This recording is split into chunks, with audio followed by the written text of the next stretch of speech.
Nigel, that was the result you wanted, but rather a tense finish. Yeah, far too tense, really.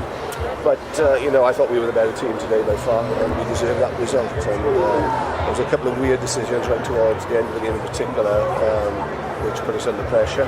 Obviously the yellow cards didn't help us either, again. But overall, I think we were good value for that result. It was a pretty hear and scare 'em sort of game. The ball was pinged across each end of the field. Yeah, there was a lot of errors in the game by both teams, really. The breeze is blowing around here, and it just created a little bit of anxiety, I think, in both teams. I think both sides tried to play a lot of rugby. We made a lot of line breaks, which I was pleased about. And overall, I thought the performance level was good. We showed a lot of energy and commitment. And I think this is the first time Gloucester's ever won down in Sandy Park. It's a difficult place to come, and that makes the third Premiership win in a bout. So very pleasing. When it comes to the changes, we saw a lot of changes in one period of the game in the second half. Gloucester got their noses in front.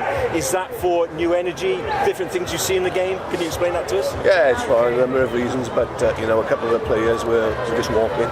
They tired badly, so we had to get energy on the field. In fairness to Exeter, they never give up. They keep on coming at you, so you've got to get bodies in front of them. And a couple of our boys dropped off a little bit, and you mustn't underestimate how hard play for 80 minutes at this level and intensity is. And what I ask my players to do is go out there, give everything they've got, don't put anything in reserve, and when they can't do any more, I'll pull them off, and that's what we did. There wasn't a lot of reserve to go, was it? I mean, that ill-discipline at the end of the game, the 2 yellow cards, 10 minutes earlier, and that would have been curtains. Yeah, I mean, the 2 yellow cards were ridiculous and unacceptable, but then there was a couple of penalties which, again, I'd say were unacceptable, but nothing to do with us. And right at the death there, off the back of that scrum, we had guys on the ball a couple of times, and that wasn't refereed, so hugely frustrating. But at the end of the game, when you sit down and look at it coldly, a good result for Gloucester.